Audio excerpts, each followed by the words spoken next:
ጥሩ የሆነ ስነ ምግባር መኖሩ የአንድ ሰው ዲኑ የመሟላቱ ምልክት ነው። ዲናችንን ሙሉእ ከሚያደርጉት አንዱ ጥሩ ስነ ምግባር ስለሆነ ነው።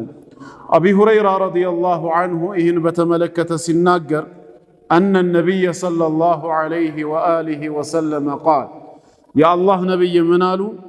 አክመሉል ሙእሚኒነ ኢማናን ከሙእሚኖች መካከል ኢማኑ ሙሉ የሚሆነው አልኢማኑ የተፋወት ሙእሚኖች በጠቅላላ ባላቸው ኢማን ልክ ሙእሚን ተብለው ቢሰየሙ የኢማን ደረጃ ግን ያንዱ ከሌላው ይለያያል። ሁሉም በእኩል ደረጃ አይደለም የሚገኙትና ከሙእሚኖች መካከል ኢማኑ ይበልጥ የተሟላ የሚባለው አሕሰኑሁም ኹሉቃ ስነ ምግባሩ እጅግ ያማረ የተስተካከለው ነው ስላሉ ያን መሰረት በማድረግ በአኽላቅ ዙሪያ የተወሰነ ነገር ሊነግሩን ስለፈለጉ ነው።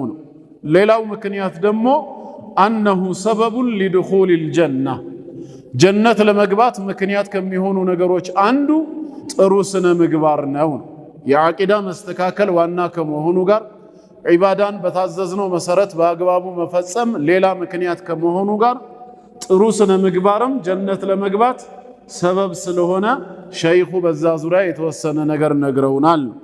ይህን በተመለከተም አቢ ኡማመተ አልባሂልይ ረዲየላሁ ዐንሁ እንዳስተላለፈው ረሱላችን ዐለይሂ ሰላቱ ወሰላም አና ዘዒሙን ይላሉ። አይ ዳሚኑን እኔ ዋስ ሆነዋለሁ አሉ፣ ጠበቃ ሆነዋለሁ። ለማን? ቢበይቲን ፊ ረበዲል ጀና በጀነት ውስጥ ላለ አንድ ቤት ወይም ክፍል ሰውየው እንዲያገኝ ዋስ ሆነዋለሁ። ሊመን ተረከል ሚራ ክርክርን ሙግትን ለተወሰው ወኢን ካነ ሙሒቀን እሱ በሚናገርበት በሚከራከርበት አጀንዳ ሐቅ ላይ እንኳ ያለ ቢሆን ሐቅ ላይ መሆኑን አምኖ እልህ ሳይዘው እንደው ክርክርን ለሳቸው ብዬ ልተው ስላስተማሩኝ ብሎ ለተወሰው ዋስ ሆነዋለሁ።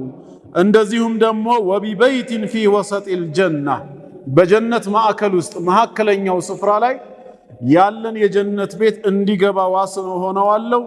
ሊመን ተረከል ከዚበ ወኢን ካነ ማዚሐን ውሸትን ሙሉ በሙሉ የተወ ለሆነ ሰው ሐታ ሲቀልድ እንኳ በቀልዱ ላይ እውነትና ቁም ነገር እንጂ ውሸትን ፈጽሞ የማያካትት ለሆነ ሰው እኔ ዋስ ሆነዋለሁ።